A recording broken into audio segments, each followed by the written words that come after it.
instead of like talking about like for instance, my younger brother is deaf and has other disabilities, and my family used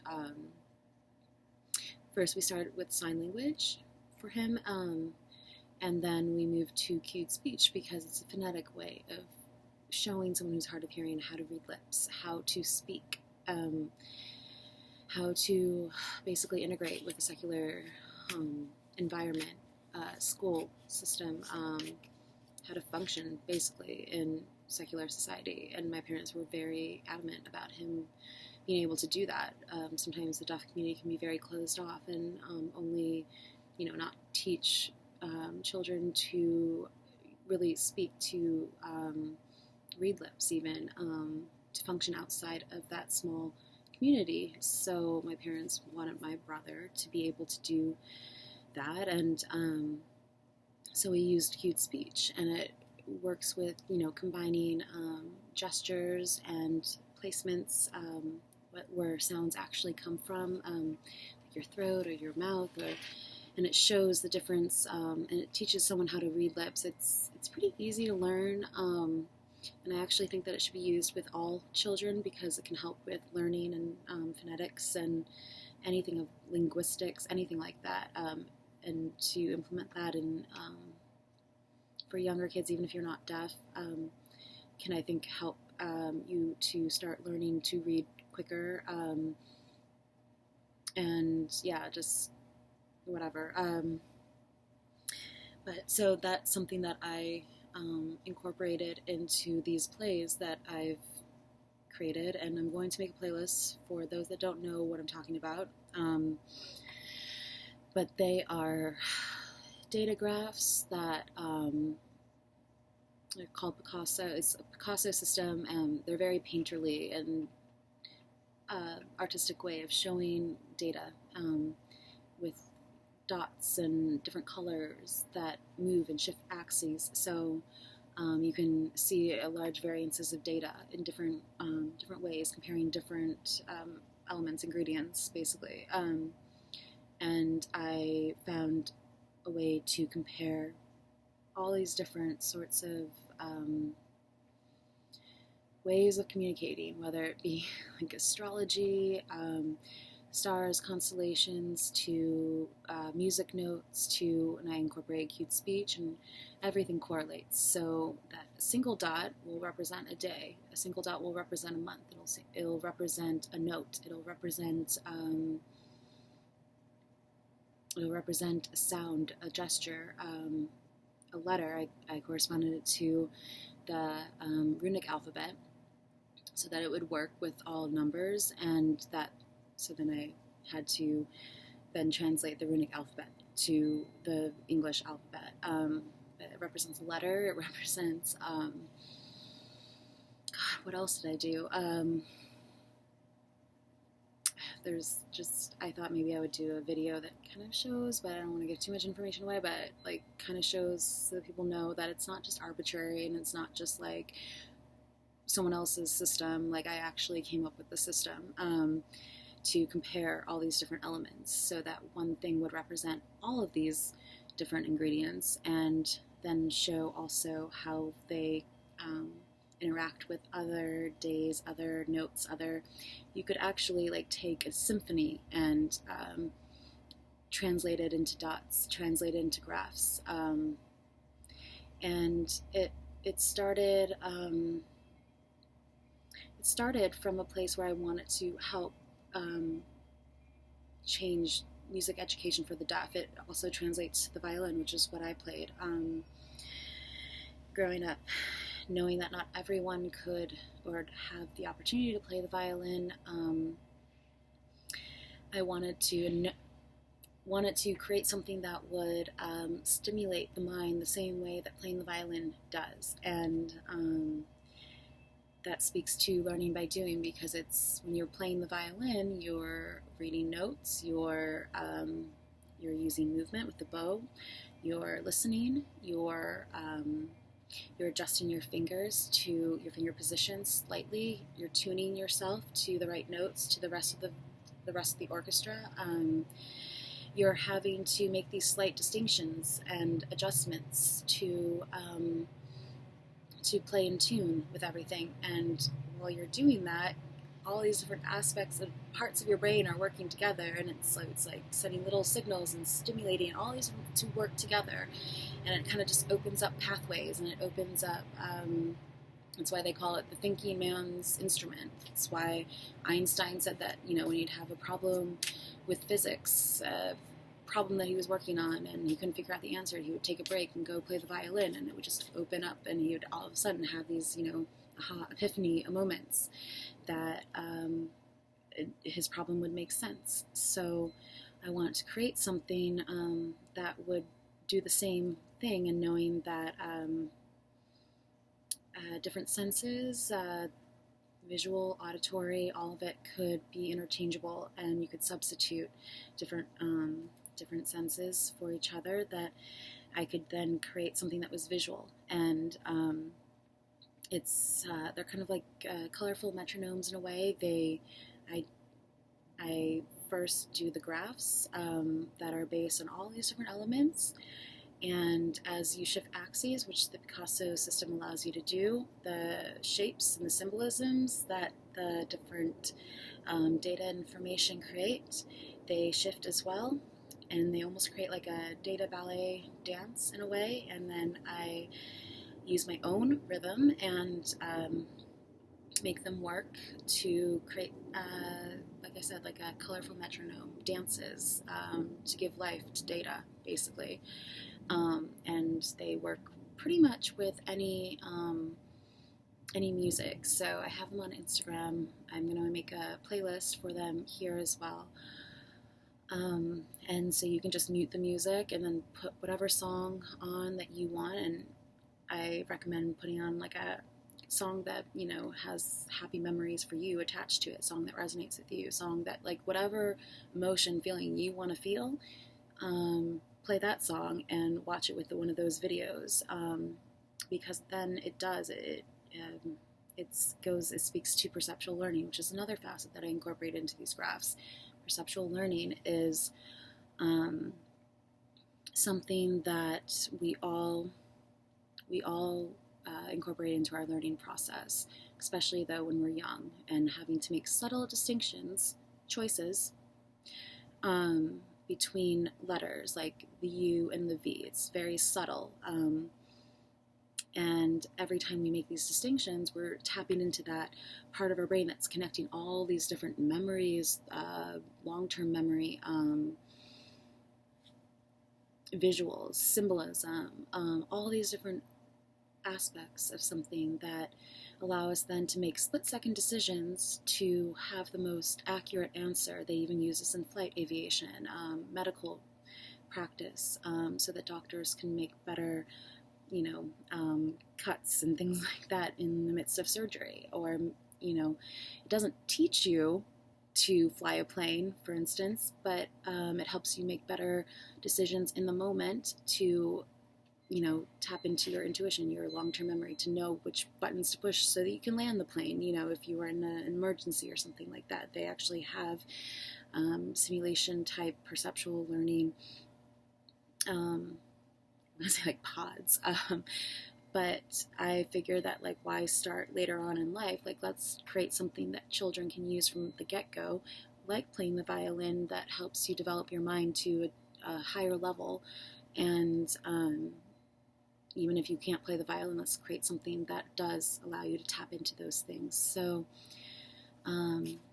and it's all about distinctions. It's all about making those subtle distinctions. So these plays that I've come up with, they're not magic, like, they're not going to, like, give you all the answers. It's a form of meditation, a form of active meditation, kind of like color therapy, kind of like music therapy, kind of like visual, but it's, all of these things combined. And so while you're watching these plays and you're having to, listen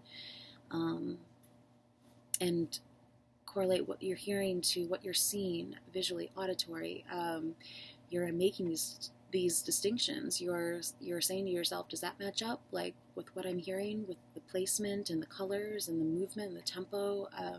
Whether or not it does, you're still making that distinction. Same with astrology. It happens, any perceptual learning happens anytime you're learning something new, except we don't always learn new things that often, especially when we finish with school and we kind of get into our careers and doing the same thing over and over. Like, we're not really tapping into that part of our brain that's asking us to make these distinctions that then help our mind evolve, help our mind grow, make connections, linkages, bridges in our mind. If you want to think of it like bridges,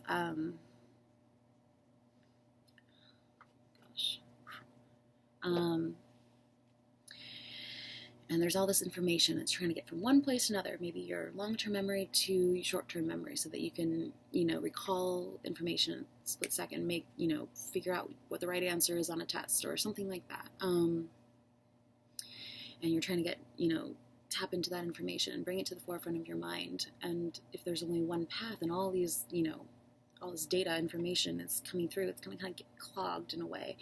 But every time we open up all these different pathways, neural pathways, we create new bridges, in the mind. And so all of a sudden there's 5 different ways that information can travel, and then create new bridges with the information that it passes, in a way, if you think of it like that. I haven't always thought of things like this. I've always been artistic and creative, but I was never interested in science. I was never good at science. I was probably like a C student when it came to B student when it came to science. But that was the Empress, by the way, that popped out earlier. Empress is all about creativity, nurturing, love, Venus. But I had I say something akin to like a seizure or something like that. But I was alone, and it's never happened again. When I've gone to the doctor, they weren't able to really diagnose it. I wasn't drinking. I was completely sober. All of a sudden, I just had what would be, I don't know how to describe it. It was like, I felt like I was struck down in a way. I felt very dizzy. I felt like I was going to black out. I had eaten. There was nothing that would have caused it, and I'm picture of health. I don't even have allergies, it's never happened to me before. So I went to the kitchen to try to get a glass of water. I thought maybe I was just dehydrated, but I was literally like struck out. Just, I don't even know how to describe it. Like, I just went from standing down. And I remember lying in my kitchen, and I was alone, so it's hard for me to say like exactly what happened. But I just remember thinking, this is it. Like, this is how I'm gonna die. Not to get too heavy for the weekend, but like I said, be able to talk about things. And I just remember lying there and really thinking that this was it. And in those moments, you're kind of like, wow, I'm not prepared in a sense, but and I didn't have a very concrete idea of what I believed in either. All I knew was that I believed in a higher source of love, and so thinking that I was going to die, I just said to Source, whatnot, I love you, thank you, kind of thing. And I just remember like looking at my hand, and it was like twitching in a way, like I felt like electrical pulses, and I could hear music. Because I dropped my phone, I thought maybe like iTunes or something had turned on by itself, because I dropped it. And so I heard music. I heard classical music playing from my phone, and then I woke back up. To be honest, I think I died, for a split second. I can't say for sure, but it was that serious. I guess I'd say. And I went to grab my phone. There's nothing playing. I heard a ringing as well, like a high-pitched frequency. It was scary only because I didn't have control of my body. And that in itself is scary, not to be able to control your body. But at the same time, I wasn't really scared. I said my piece. I said, thank you, I love you, thank you for the life that I've had. And I woke back up, and after that, like, things really were kind of different. It was a slow change, slow evolution, but after that, I did start to become interested in science and neuroscience, especially psychology, all of it. I was almost able to like the way that you retrace your steps in a sense. I was almost able to step out of my mind and look at how things were connecting in my mind. I don't know how to describe. So I was able to see the connections, the linkages, and how things worked, and why I was coming up with certain things, certain ideas, certain connections, and why I was and not other people. Because to me it was like very obvious, like this is. But then I realized like I wasn't doing that before, so. Yeah, and it just kind of kept evolving. I remember one night I had a roommate, again, shitty people, completely lied about his name and all of it. Like, I've known so many crazy people who just are, in life for themselves, basically. So, that's the Princess of Discs on the bottom. I just remember sitting there and he was talking with a friend, and I was sober. I was completely sober. And sometimes for people that are really in their heads, like, it's helpful. It really is. It should be legalized. But anyways, in any way, I was sitting there completely bored by the conversation they were having, and I was playing DJ for the night, like the hangout. And I had a little speaker hanging from my phone, and I just remember like twirling my phone and watching the speaker, which had a little light, go in and out and around, and it kind of just, as the motion went, and all of a sudden I had this big epiphany about creating a ballet that were movements, I called it sound ball, like were movements connected with different pitches, different tones, different notes. And so, the dancer becomes the orchestra becomes dancer, all of that, and collectively create the ballet through movement. Yeah, I've seen some things that are similar to that since I put out this data ballet idea. I didn't even really go into too much detail with it, but, people love to, like, just claim ideas for themselves, basically. But it took me a long time to kind of understand, and like things were just kept evolving from there. And that idea turned into I started to connect the violin with it, and how, like I said, different, tuning your hand, tuning the instrument to movements, and then correlating that to Pantone numbers and colors and all of it. And eventually, I wanted, knowing that the violin is so reliant on developing a good ear so that you can tune yourself or to the orchestra. And for those that are hard of hearing and deaf, wouldn't be able to do that. So I wanted to create something that was a visual tuning device in a way that helped the deaf learn how to play the violin. And then from there, it really just turned into all these other ideas having to do with art and creating, symphonies and translating them into colors. And eventually, I realized that through these graphs, I had kind of created that as best I could with the, I don't have a ballet ensemble on hand to do what, or sound,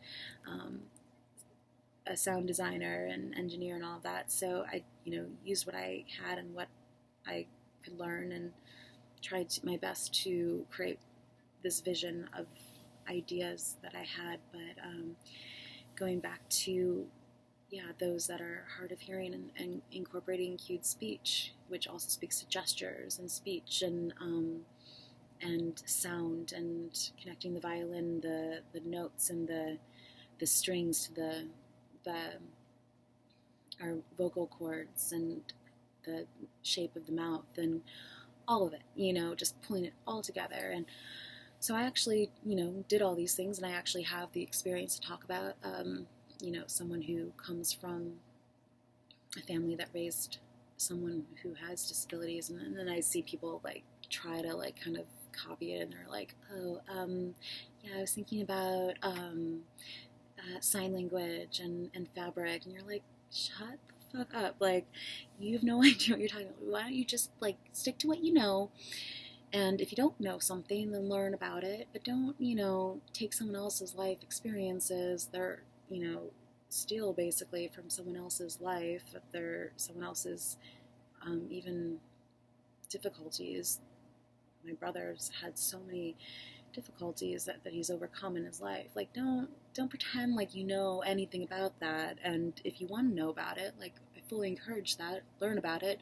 Learn sign language. Then maybe you'd see that has, like, I looked at it a few different ways. Like, I can't see how sign language correlates to fabric, but like, or scent or anything like that. Like, that just sounds ridiculous to me. But and what this person created was just very average in my point of view. But, to each their own. I just kind of think that it's all about learning from our experiences and bringing things together. And my hope is that these plays, and they do work, like I said, they're not magic, and they're going to work in different ways at different times, depending on what's going on in your head and what you're needing out of it,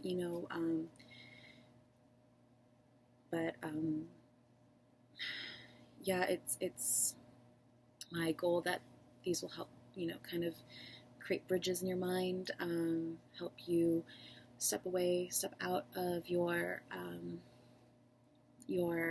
circumstance, all the chaos going on around or in your mind. And it's, like I said, active meditation to help bring about those aha moments, because your brain is always actively searching for patterns and trying to find those similarities between what you're hearing, what you're seeing, or what you're doing with your hand and what you're doing with your bow and listening. And once that's why I recommend listening to these videos or watching these videos, these plays, at least 3 times, in a cycle, because allowing your mind to make sense of what it's seeing and what it's hearing, and finding the patterns, finding how, so that it's like, okay, I'm good. Like, now we can like open up space and let new thoughts in, because it takes some time. Your brain can only handle so much information at one time, and I think about seven things, like a phone number. Like, at any given point, you're fully aware. Your brain is fully aware that, like, this fabric is touching my skin, that kind of thing. But once it's realized that, it doesn't have to focus on that so much, and it can then focus on what you're saying or what you're thinking about. You get my point. So when you're drawn into these videos and your mind has found these patterns and has like worked them out and can understand what's happening, then all of a sudden it can relax and it can allow new information in, and it's kind of, just focusing in, allowing there to be space to open up, so that you can retrieve lost information, memories, dreams, epiphanies, make sense of things, bring things together, kind of stretch your mind, stretch the different ways of seeing something. It's like yoga for the mind. All these different colors and dots are moving all over the place, so you can kind of, it's like just moving your attention from one place to another as well. It's all very subtle, and like I said, it's not like a overnight thing. You're going to be like a genius tomorrow. It's like, it just helps subtly over time and helps you to have those creative epiphanies, and it really does work. I mean, if it hasn't worked for you, then and you know what I'm talking about, then you're probably not focusing, or you need to switch up the music, because with every new song that you incorporate or every new music sound, your brain is having to then like readjust and re-assimilate and find those patterns and make sense of it, and it just opens up new pathways, that kind of thing. So it's not to get stuck, not to always just look at the same video with the same music over and over again. It's to also be in control of your emotions, bring in the kind of songs that you want to hear, listen to the emotions that you want to feel, and attach those to what you're seeing, and it helps you get into a better space, a better place. See if there's anything else. But yeah, emotion, that's how we connect. It's really interesting. I was watching a documentary on the mind, and I've always, like I said, I have a background in design and fashion and art, and so for me, I had to learn as much as I could about the brain to make sense of this vision that I had, that I knew worked, but I didn't know how or why exactly. So, and I didn't know all the terminology, and I had to look at things from different points of view. I learned like how a bird hears with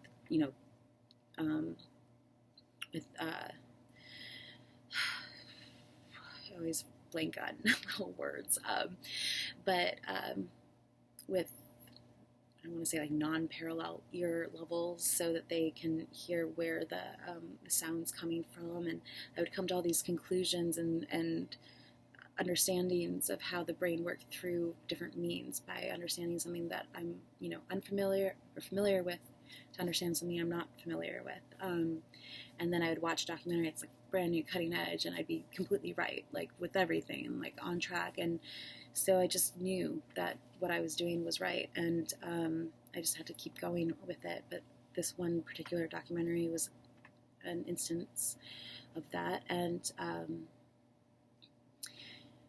as I was watching, was talking about the importance of emotion. A woman who had I think, some kind of seizure or something like that, and had lost her ability to tap into emotion. And so she, like, to show the significance of emotion and how much it plays into our minds, into our small choices, she couldn't go to a store and decide between two loaves of bread, like which brand to buy, because she didn't have that emotion attached to it. And that's how much emotion, memory, all of these things play into our small daily decision making. My hair is going a little crazy. But yeah, so that's just, speaks to how much we need to actually understand about emotion and feeling, and why it's so important, and to not like brush it off and not stay on that surface level, because that is what connects us to everything, even our own choices, our own little small decision, daily routine. And helping us to make our own way, making our own decisions, finding our own inspirations as well, from our own experiences, instead of just relying so much on other people to provide that for us.